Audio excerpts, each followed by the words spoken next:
Assalamualaikum warahmatullahi wabarakatuh. Selamat datang kawan-kawan semuanya di channel Riam Biru. Terima kasih banyak untuk kawan-kawan semua yang udah kasih support, udah kasih dukungan dalam bentuk apapun. Terima kasih banyak kawan-kawan yang sudah memesan bawang gorengnya biji, juga terima kasih. Termasuk kawan-kawan yang kemarin sudah mampir di channel Rimbiana dan udah ngasih dukungan juga. Terima kasih banyak. Baik, kali ini ada satu cerita datang dari Mbak Irna di Jawa Timur. Mbak Irna menceritakan tentang satu peristiwa horor yang pernah dialaminya tahun 2003. Jadi di tahun itu merupakan salah satu tahun yang berat buat Mbak Irna, juga keluarganya, terutama bapaknya ya. Nah, ini cerita keluarganya Mbak Irna dulu. Jadi keluarganya Mbak Irna itu adalah keluarga yang broken, keluarga yang pecah. Bapak sama ibunya itu berpisah dari Mbak Irna masih kecil. Bukan tanpa sebab, bukan tanpa alasan, tapi justru pemicunya itu adalah hal yang sangat serius. Nah, ibunya Mbak Irna itu memang adalah dari dulu Mbak Irna tahu kecil gitu ya, menyaksikan dengan mata kepala sendiri ibunya itu adalah seorang pemabuk. Jadi ya mungkin ada beberapa perempuan yang memang suka minum begitu ya. Tapi ini ibunya itu udah kategori pemabuk. Setiap hari itu kayak gitu, hidupnya itu dengan alkohol, minum-minuman, dan akhirnya nggak produktif sama sekali. Di rumah nggak keurus, Mbak Irna juga sama, ya namanya masih kecil gitu, masih butuh perhatian, butuh dibantu ini itu, ya jadinya itu benar-benar kayak ditelantarkan. Dan sebelumnya ibu sendiri itu adalah seorang perempuan yang normal biasa, tapi entah kenapa tiba-tiba berubahnya itu benar-benar drastis, mendadak gitu ya. Pulang itu bawa minuman, terus ya minum di rumah di sana sendirian kayak gitu. Berlarut-larut, bapak pun udah sempet negor, udah sempet ngomongin kayak gitu, tapi hal itu justru memicu pertengkaran. Ya bapak coba sabar gitu ya, oke nggak bisa dikerasin, jadi coba pakai cara halus, pelan-pelan diomongin, ditanya ada masalah apa dan sebagainya. Ibu itu nggak pernah ngomong, nggak pernah terbuka. Nah Mbak Irna sendiri dari kecil ya udah ketakutan melihat sikap ibunya yang kayak gitu. Kadang keluar, nanti pulang dalam kondisi mabuk. Nah pas awal-awal ini minumnya di rumah gitu ya, pulang bawa minuman, nah minum sendiri di sana itu sampai mabuk. Bapak ndak diurusin, apalagi Mbak Irna gitu ya, yang seharian di rumah aja gak kepegang gampangnya, apalagi bapak yang misal pulang kerja itu sore, yang ada itu cuman ngelus dada melihat istrinya itu udah terkapar gitu, ngeliat ibunya Mbak Irna di misal di sofa di ruang tamu gitu, kadang udah di kamar dan sebagainya. Itu menjadi awal hari-hari yang berat buat Mbak Irna. Kenapa ya ibu seperti itu ya? Aku mau deket sana, aku mau nanya ibu kenapa aja, itu langsung disuruh pergi gitu ya. Udah sana kamu pergi, kata si ibu kayak gitu. Itu pun bikin Mbak Irna sakit ya, sakit hati gitu ya, dan sedih juga. Dan yang bisa itu cuman bisa menangis. Nah, melihat kondisi yang semacam itu, akhirnya bapak pun mengambil keputusan. Mbak Irna untuk sementara waktu ini dititip di neneknya, kakek neneknya. Cuman nggak tahu ya dari pihak bapak atau dari pihak ibu. Kemungkinan sih dari pihak bapak ya. Mbak Irna dipindah ke sana, ibunya pun di rumah sendirian. Dan bapak itu pun lebih fokus itu ngurusin ibunya Mbak Irna karena memang lebih darurat ya. Kalau Mbak Irnanya sendiri gak apa-apa lah, sementara dititipin sama kakek neneknya di sana itu aman. Bapak ya sesekali nengokin Mbak Irna, terus nanti pulang ke rumah ngurusin ibu. Gak tahu ceritanya bagaimana, malah justru tambah parah. Ibu itu minumnya bukan di rumah sekarang, tapi justru malah keluar kelayaban, pulangnya itu malam, bisa jam 10, jam 11 malam, kadang jam 2 pagi. Dan waktu itu ya mungkin karena ndak enak sama kakek neneknya Mbak Irna, bapak pun ngambil lagi Mbak Irna pulang ke rumah ke sana. Toh ibu juga nggak ada gitu. Ibu itu udah nggak tahu, pergi suka-suka dia. Pulang pun ya terserah dia mau jam berapa, mau apa, udah nggak ada yang bisa negor. Hal itu pun udah jadi omongan warga, ada berita-berita yang nggak enak, omongan-omongan nggak enak, ya dituduh seperti ini, dituduh seperti itu. Bapak ya lagi-lagi masih dengan kesabarannya coba terus nasehatin gitu ya. Ibu seperti itu, cuman yang ada itu pertengkaran. Dan akhirnya pada suatu hari, entah berapa lama kata Mbak Irna ya, entah berapa lama ibu itu pergi dari rumah dan tidak pernah kembali. Ya tentu saja sedih gitu ya, bapak pun udah coba nyariin dan yang ngelihat ibu waktu itu sempet, tapi hal itu nggak disampaikan ke Mbak Irna saat masih kecil. Disampaikannya itu saat mungkin sudah bisa menerima hal-hal keluarga seperti itu ya. Saat Mbak Irna itu udah beranjak remaja baru diceritakan hal ini. Kalau pada suatu hari bapak itu pernah melihat ibu, cuman ibu itu sudah sama pria lain katanya gitu ya. Dan ya Mbak Irna sedih gitu ya. Cuman mau gimana lagi gitu lah. Mikirnya bapak pun akhirnya ngadem-ngademin, ya udah ndak apa-apa nak, yang penting ibumu sehat kata si bapak gitu ya. Yang penting ibumu sehat, bapak aja ya sudahlah seneng gitu ya ngelihat meskipun ibu terlihat berbeda. Jadi ya lumayan kurus dan sebagainya. Kurang enak dipandang lah kata bapak, tapi itu bapak itu lumayan cukup senang setidaknya ibumu masih hidup, ibumu itu dalam kondisi sehat masih bisa berjalan dan sebagainya. Ya mendengar omongan bapak itu tetap rasa marah, rasa sedih itu ada, cuman bapak itu ada benernya juga. Ya sudah mungkin aku cuman bisa doain ibu kali ya. Bapak aja nggak bisa ngapa-ngapain, apalagi aku cuman anak kecil begini. Lah nggak bakalan dianggap, pikirnya Mbak Irna. Waktu pun berjalan dan sebenarnya ada keinginan Mbak Irna itu untuk ketemu sama ibu. Tapi entah kenapa mungkin belum dikasih rejeki, coba nyari ke sana kemari gitu ya. Bapak itu katanya pernah lihat itu di pasar kayak lagi belanja. Ya Mbak Irna pun ke sana selama beberapa hari nengokin ke situ. Hasilnya tuh zong, nggak ada, nggak melihat ibu sama sekali. Atau mungkin jangan-jangan ibu ada di sana, tapi dengan penampilan yang berbeda. Jadi aku pangling, jadi aku nggak bisa mengenali ibuku sendiri. Itu pikirannya Mbak Irna. Kata bapak, udah kamu fokus ke sekolah aja katanya. Udah, nggak usah dipikirin ibumu. Urusan ibu itu biar bapak yang ini, kata si bapak tadi. Ya Mbak Irna pun nurut gitu ya, nurut sama bapak. Iya pak. Meskipun ada pikiran-pikiran yang mengganggu, tentu saja yang namanya anak kan butuh kasih sayang seorang ibu. Bagaimanapun caranya, aku berusaha ibu itu bisa balik lagi. Syukur-syukur bisa balik ke bapak, balik ke kehidupan normal, nggak seperti yang terakhir dilihat oleh Mbak Irna. Harapan itu tetap ada. Terus lanjut sekolah sampai Mbak Irna itu SMA. Di SMA itu mulai ada ya obrolan-obrolan dari bapak begitu ya. Diceritakan dulu waktu saat menceritakan melihat ibu itu masih SMP. Nah ini udah SMA.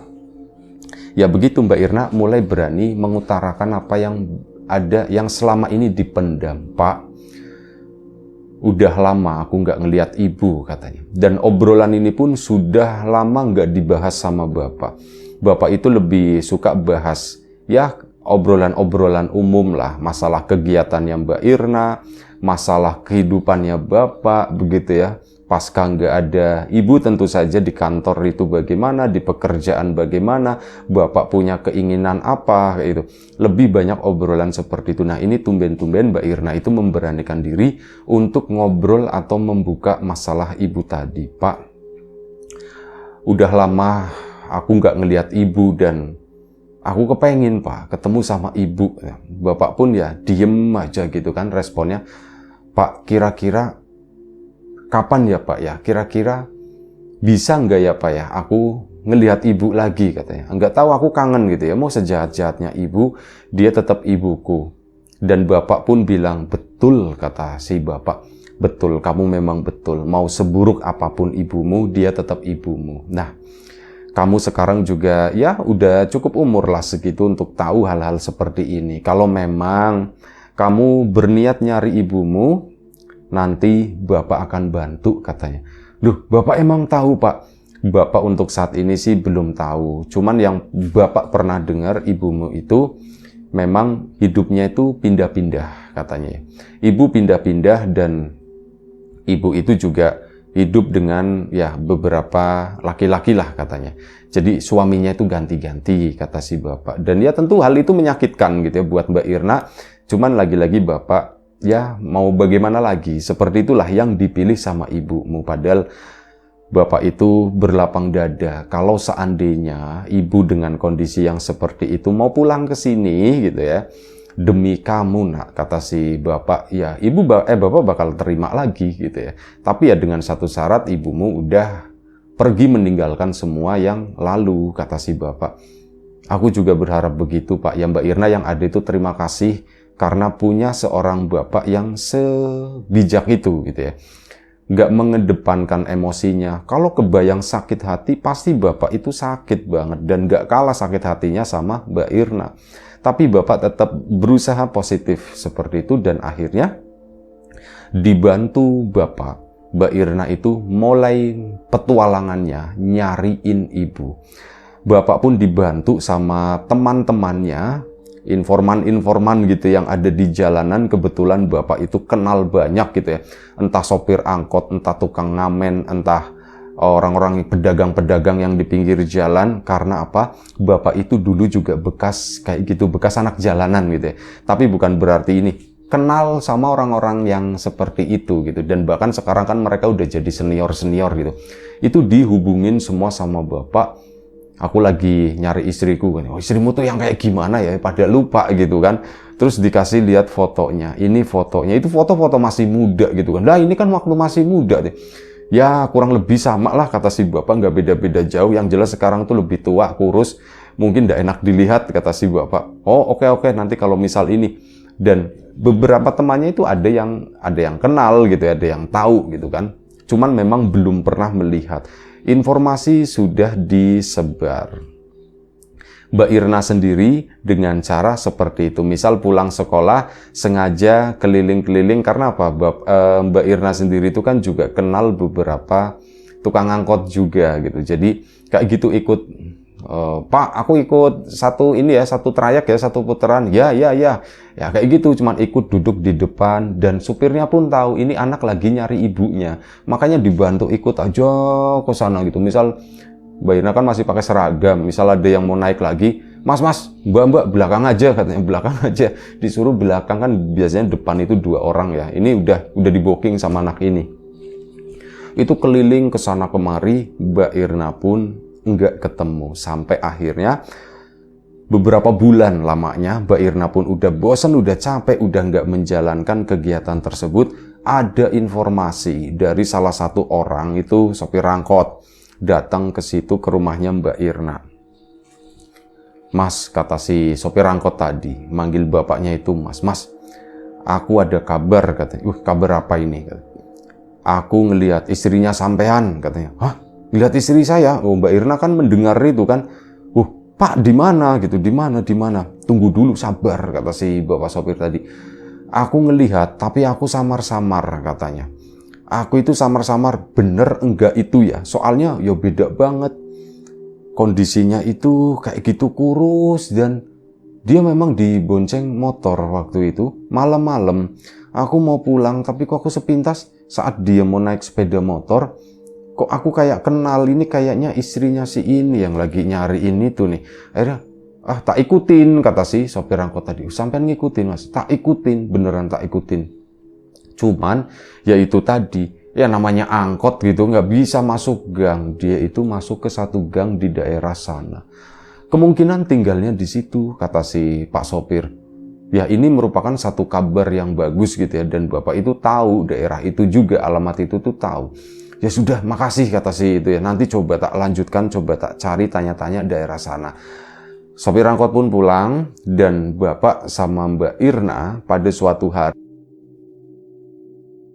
aja ke sana ke daerah tersebut. Ini kayaknya suaranya ada yang hilang tadi sepertinya. Ini sengaja menjelajah ke sana, ke tempat tersebut, ke gang yang dimaksud oleh si sopir angkot. Nah, datanglah ke sana, bingung juga mau nyarinya gimana ya, nanya warga kali ya. Nanya warga, tapi anak-anak muda gitu kan. Dek mau nanya, kata si bapak. Ya pak, kamu tahu dengan ibu ini ndak, katanya. Menyebutkan satu nama ya, ibunya Mbak Irna. Kamu kenal dengan Ibu Suharti ini ndak? Suharti ini yang mana ya Pak ya? Orangnya itu begini. Waduh, saya ndak kenal Pak, kata si anak muda tadi. Terus apa? Nanya lagi sama orang lain, dan akhirnya hari itu dapat. Ada seorang bapak-bapak gitu ya, Pak nuwun sewu, Bapak itu kenal dengan Ibu Suharti ini. Ibu Suharti ini. Sebentar, Ibu Suharti ini yang mana ya Pak ya? Yang begini Pak. Oh itu, saya tahu Pak gitu. Saya tahu tinggalnya di sana Pak, itu kasihan katanya gitu. Oh kasihan kenapa Pak? Kayaknya tuh lagi sakit gitu. Suaminya siapa ya Pak? Namanya ya Pak ya? Mas ini siapa ya? Bingung kan? Saya kakaknya, saya tuh lagi nyariin soalnya udah lama ndak pulang Pak. Bapak itu mengakunya sebagai kakaknya. Oh sampean kakaknya, ya itu kasihan Mas hidupnya. Kasihan gimana? Suaminya namanya siapa ya? Suaminya namanya Rohim, kata si itu. Oh sama Rohim ya. Bapak tahu rumahnya di mana? Oh saya tahu Pak. Anterin saya ke sana Pak. Nanti tak kasih sesuatu, kata si bapaknya Mbak Irna. Wah yus gampang Mas, gampang. Ayo mari tak anterin. Si bapak tadi pun akhirnya pinjam sepeda. Digenjot ke sana si bapak, di depan ditunjukkanlah sebuah rumah. Rumah yang letaknya itu kayak di pojok kampung, nyempil sendirian, dan di samping-sampingnya itu penuh dengan kebun kosong dan tanamannya itu lumayan cukup lebat. Halaman rumahnya itu tidak terawat. Pokoknya sumpek melihat rumah tersebut itu sumpek. Di sini Pak rumahnya, katanya. Oh ya sudah Pak, makasih ya Pak, makasih gitu kan. Tapi waktu itu Bapak nggak langsung menuju ke rumah tersebut. Diskusi dulu sama Mbak Irna. Nak gimana nak? Nggak tahu Pak, aku sih masih ragu Pak. Kita jangan hari ini ya Pak ya. Oh ya sudah kalau kayak gitu. Bapak pun memiliki perasaan yang sama. Jangan hari ini. Terus kapan ya Pak enaknya? Ya besok gimana? Loh Bapak kan besok kerja. Iya juga ya. Ya udah minggu depan, kata si bapak. Ya wis minggu depan Pak, minggu depan sambil kita obrolin lagi. Tapi feelingku sih mengatakan memang bener ibu tinggal di sini Pak. Oh ya wis kalau kayak gitu kita pulang dulu, kita pulang. Akhirnya pulang dulu. Waktu itu di rumah pun berdiskusi gimana skenarionya, caranya gimana begitu ya, supaya ya itu tadi lah. Dan gambaran-gambaran ibu ngeliat aku gimana ya, masih ingat atau enggak, diwarnai dengan obrolan-obrolan kayak tadi. Sampai akhirnya di hari H yang disetujui tadi, minggu depan, Bapak sama Mbak Irna pun berangkat. Waktu itu berangkat itu sekitar jam 8 pagi dari rumah, sengaja ke sana itu pagi-pagi. Singkat cerita, datanglah ke rumah tersebut. Sampai di tempat itu, diketok-ketok, gak ada jawaban sama sekali. Ini rumah itu kosong gitu, jadi kayak gak ada orang. Akhirnya Bapak sama Mbak Irna pun balik lagi kan. Saat balik, ketemu sama salah satu orang yang tinggal di daerah situ, kayak tetangganya, tapi lumayan cukup jauh. Itu ngomong, Mas, orangnya lagi pergi Mas, katanya. Orangnya itu lagi pergi tadi pagi. Oh pergi, berdua atau sendiri? Berdua katanya, soalnya ya istrinya kan lagi sakit. Mungkin lagi periksa ke dokter kali Mas, kata si warga tersebut. Oh begitu ya, kira-kira pulangnya kapan ya Bu? Mungkin ya ndak tahu sih, bisa sore kali ya, siang atau sore, saya juga ndak terlalu tahu, tapi udah pergi tadi. Oh begitu ya, wislah kita pulang dulu. Akhirnya pulang dulu, dan mereka pun berencana lagi, Pak, aduh gimana ya Pak, Ibu katanya lagi sakit Pak ya. Tentu saja Mbak Irna khawatir gitu kan. Ibu sakit apa ya Pak ya? Ya Bapak juga ndak tahu. Ya udah kita ke sana lagi.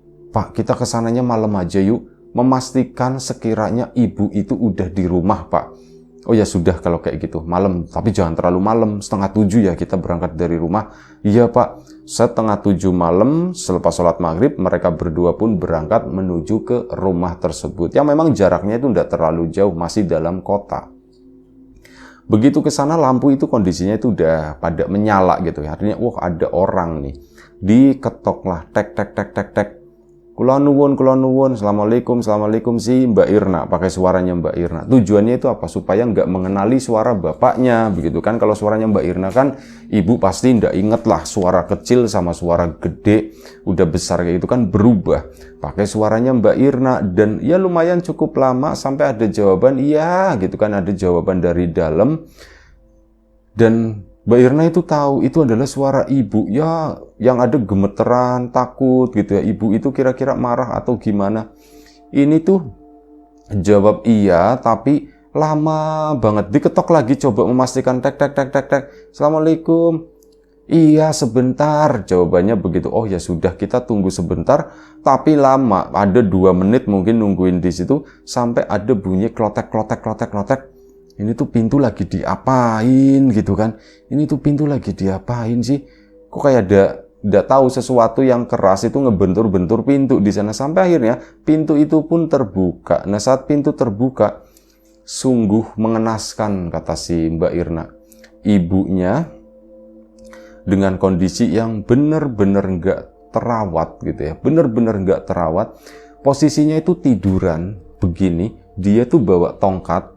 Itu kayak habis ngebuka pintu pakai tongkat tersebut, nggak tahu caranya bagaimana, tapi kayak seolah-olah begini ibu itu nggak bisa jalan.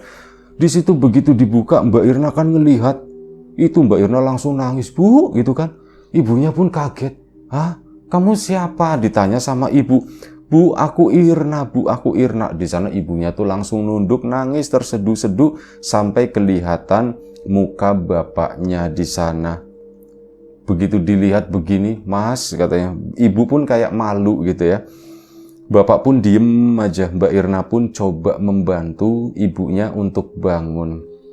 Bangun begini, ibunya masih bisa berjalan, tapi mungkin terlalu lemes gitu ya, terlalu lemah. Nah, akhirnya apa? Ibu pun didudukan di sana, di sofa yang udah hancur lah itu ya.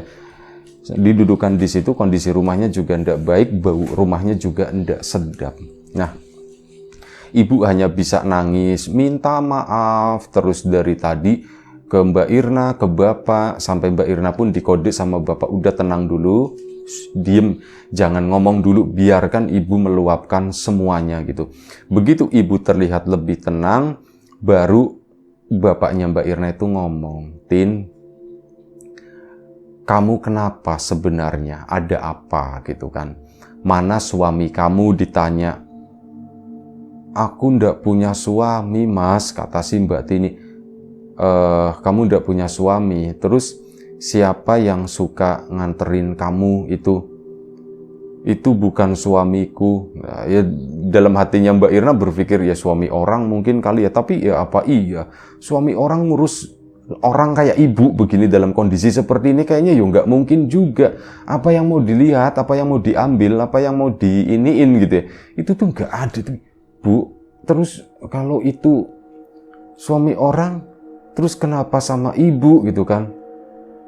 Ada orang yang lagi bantu ibu katanya, dan ya dia orang baik, dia nggak yang gimana-gimana gitu ya. Ibu sakit begini, dibantuin sampai, lah itu yang namanya Rohim gitu kan. Bapaknya akhirnya nanya, iya betul itu Mas Rohim, tapi dia bukan suamiku. Nah dikira sama warga itu suaminya, padahal bukan suaminya. Itu ngontrak di rumah tersebut, ibunya itu dikontrakin di sana. Setelah apa? Ibu itu ketemu di jalan, dan ternyata itu adalah teman sekolah ibunya dulu. Ketemu di jalan, loh Hardini katanya. Loh kamu siapa? Aku Rohim katanya. Rohim, nih kamu kenapa begini? Ya aku pun cerita, ini singkat cerita aja ya. Aku cerita ke Rohim, dan Rohim mau baik hati ngebantuin aku begini.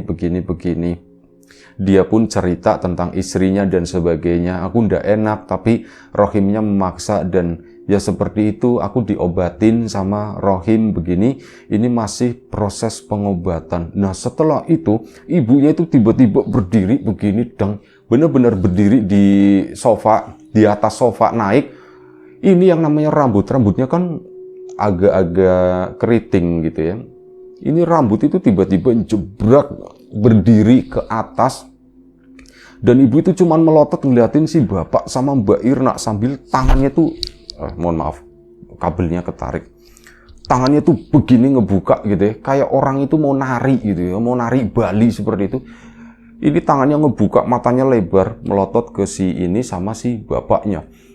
Ya Mbak Irna ketakutan, langsung ngedeket ke arah bapak. Pak, ibu kenapa Pak? Ibu kenapa Pak? Nggak tahu. Bapak itu terlihat tenang gitu ya, bapak terlihat tenang. Dan akhirnya apa?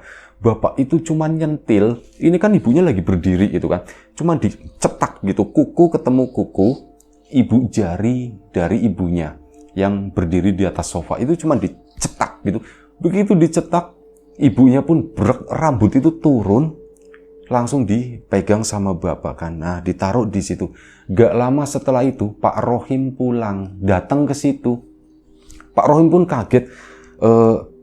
Assalamualaikum gitu kan. Loh, ini ada siapa ya gitu kan. Si ibunya Mbak Irna kan kondisinya lagi lemas begini, dipegangin sama bapak. Bapak pun nanya, sampean ini ya Rohim katanya. Iya betul, saya Rohim gitu. Saya bingung gitu ya. Saya mungkin mantan suaminya Tini katanya. Oh, sampean mantan suaminya katanya. Iya, saya mantan suaminya. Ini padahal Mbak Irna juga ndak tahu kapan cerainya bapak gitu. Ibu cuma pergi begitu aja. Nah, si Mbak Irna ini anaknya Tini gitu. Oh iya Mas, saya itu Rohim. Jadi begini, sampean jangan salah paham ya katanya. Enggak, tadi Tini udah cerita. Saya nggak mau salah paham. Jadi begini, Tini ini, ya ini percaya ndak percaya ya Mas ya. Itu saya pernah jalan sama seseorang Mas. Jadi orang itu tuh kayak ya orang yang mengerti lah gitu ya. Saya pernah jalan sama seorang ustadz dan dia itu ngomong, Him, itu kayaknya perempuan itu perlu ditolong Him. Bilang begitu. Tak tengokin, tak liatin, aku kok kayak kenal yo. Mas ustadz, aku itu kenal sama itu temen sekolahku dulu, namanya Suhartini, itu perlu ditolong katanya begitu. Kenapa? Dia itu ada yang nguasain katanya begitu, kata si Pak Ustadz. Ya sudah, aku pun langsung turun waktu itu, ya coba bantu sebisanya. Ya itu mungkin seperti yang diobrolkan sama si ibunya Mbak Irna. Aku bingung, aduh gimana ya. Mas, nuwun sewu, bapaknya si Mbak Irna pun menyela, nuwun sewu, sampean istri tahu begini. Oh, saya udah punya istri katanya. Lu sampean udah punya istri? Iya, istri saya udah meninggal katanya. Oh, udah meninggal. Udah, gak usah dibahas dulu yang masalah itu, kata bapak. Jadi gimana itu? Nah, itu dia. Mbak Irna pun akhirnya cerita ke Pak Rohim. Pak Rohim, tadi aku ngelihat ibu itu berdiri tiba-tiba. Nah, itu dia, beneran itu yang dibilang sama si Pak Ustadz itu. Mbak Tini ini punya masalah, dan masalahnya itu aneh. Saya itu juga udah sering ngelihat Mas. Percaya ndak percaya, kata si itu. Mbak Tini itu naik-naik ke atas gitu, kayak cicak, ngerambat kayak gitu.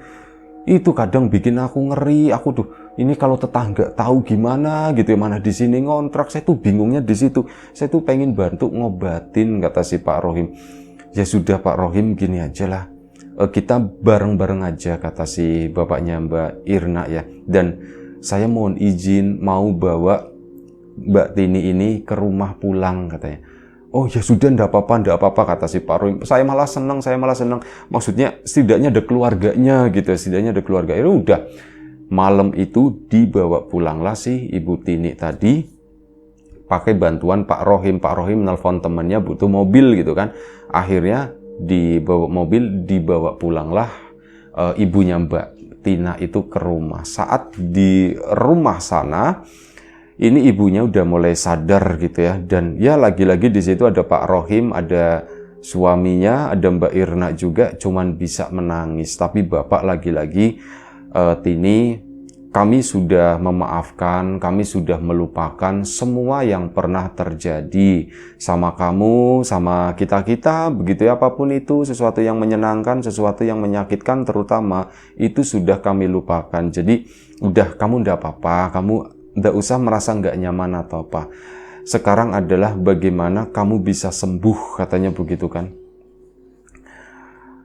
Si Ibu Tininya pun hanya menghela nafas, diem, ya masih nangis begitu ya. Mbak Irna juga nggak henti-hentinya juga ikut nangis. Dan akhirnya Pak Rohim pun pamit undur diri. Saya undur diri dan Pak Rohim hari ini belum selesai. Saya akan ketemu langsung. Saya mau bilang terima kasih yang banyak, kata si bapak. Wah, iya mas, gampang mas, masalah itu gampang. Akhirnya Pak Rohim kan pulang. Udah bapak ngurusin ibu, dimandikan malam itu, dibersihkan. Ibu udah makan belum katanya. Ya udah ibu makan dulu, diurus sama Mbak Irna sampai kurang lebih sekitar jam 1 pagi. Jam 1 pagi kan udah pada capek semua kan, itu hari Minggu dan besok bapak juga harus kerja, tapi bapak memutuskan, itu udah nelpon sore hari, besok saya ndak masuk, saya izin katanya, ada sesuatu yang darurat, ini masalah keluarga, kata si bapak. Oh ya sudah, akhirnya dapat izin kan. Nah, ini ngurusin ibu, malam itu dimandikan, diandukin sama Mbak Irna kan, rambutnya kan dikeramas segala macam biar bersih lah, dan ibu terlihat lebih tua dari bapak gitu, karena badan itu juga udah kurus banget. Ini apa namanya, rambut lagi diusak-usak gitu pakai anduk. Tiba-tiba apa? Ada sesuatu yang berjatuhan di sana, dan itu adalah belatung-belatung kecil. Pas dibuka begini kan, beneran di sela-sela rambutnya ibu itu ada belatung. Bu, ya Allah, pak, ini pak, diliatin kok. Belatung itu akhirnya dicutikin begini kan, tapi apa? Gak ada bekas luka, gak ada bekas apa di rambut ibu, dan belatung yang berjatuhan itu kayak satu persatu hilang, dan gak meninggalkan jejak apapun. Mau disapu sama Mbak Irna, tapi ya itu tadi, gak ada loh. Pak, kok itunya belatungnya gak ada? Kata bapak, ya sudah, ini memang sesuatu yang kata Pak Rohim itu, percaya ndak percaya katanya begitu. Ya seperti itulah, udah ndak apa-apa. Kamu ndak apa-apa kan, Tin? Aku ndak apa-apa mas, aku minta maaf ya mas ya. Iya, kamu sudah aku maafkan sebelum kamu minta maaf, kata bapak. Irna, ibu minta maaf ya. Iya bu. Mbak Irna pun sama, iya bu, udah bu, yang penting ibu sembuh dan ibu bisa kembali pulih seperti semula, katanya. Iya. Dan malam itu coba Mbak Irna pun nemenin ibu tidur gitu ya. Karena bapak ndak berani gitu, soalnya ya secara hukum ndak tahu, masih belum jelas. Akhirnya ditemenin sama Mbak Irna tidur. Nah saat lagi tidur Mbak Irna itu, ibu kan udah tiduran begini, Mbak Irna pun di sampingnya tidur. Saat Mbak Irna kayak melek-melek begitu belum tidur, itu ngelirik, tiba-tiba apa?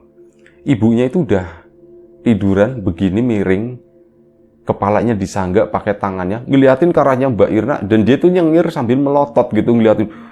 Mbak Irnanya kan kaget, astagfirullahaladzim, bu, ibu kenapa bu, Ibunya masih begini, Mbak Irnanya bangun, turun dari kasur, ibunya pun bangun begini, terus apa? Dari bangun itu badan itu cuma diangkat pakai tangan miring begini, terus bisa langsung berdiri di atas kasur. Saat di atas kasur, ibunya itu kepalanya ngebongkok begini, terus tangannya naik ke atas, terus kayak joget-joget di atas itu tadi, di atas ranjang di sana. Ya Mbak Irnanya kan teriak-teriak, Pak, bapak pun bangun, kenapa?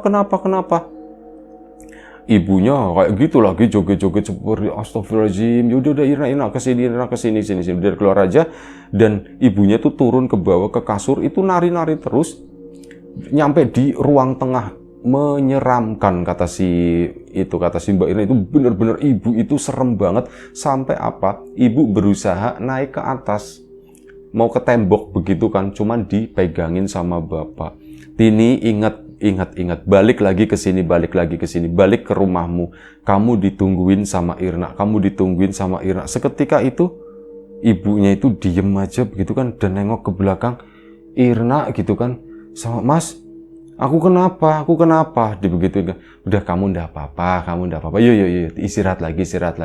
Akhirnya istirahat. Mas, aku kenapa mas, apa aku udah gila atau gimana? Enggak, kamu belum gila, kata si Mas. Yang enggak, yuk istirahat aja. Dan akhirnya ya sudah, Mbak Irna pun tetap nemenin ibu di situ, bapaknya tidur di depan kamar di sana, setidaknya deket lah, bisa kalau misalnya ada apa-apa itu bisa cepet ini. Dan alhamdulillah sampai pagi ibu itu tertidur dengan pulas. Nah keesokan paginya sebangunnya gitu ya, ini bapak pun mulai berpikir, ini ibumu itu harus diobatin. Nanti bapak coba nyari tahu, udah sempet ngasih ini ya, apa namanya, ngasih nomor kontak yang bisa dihubungin. Pak Rohim itu juga bukan orang biasa, maksudnya orang yang berbisnis, jadi dia itu punya handphone. Dan bapak itu ndak punya gitu. Akhirnya apa? Minjem sama tetangga yang ada telepon di sana, nelpon Pak Rohim. Pak Rohim minta tolong.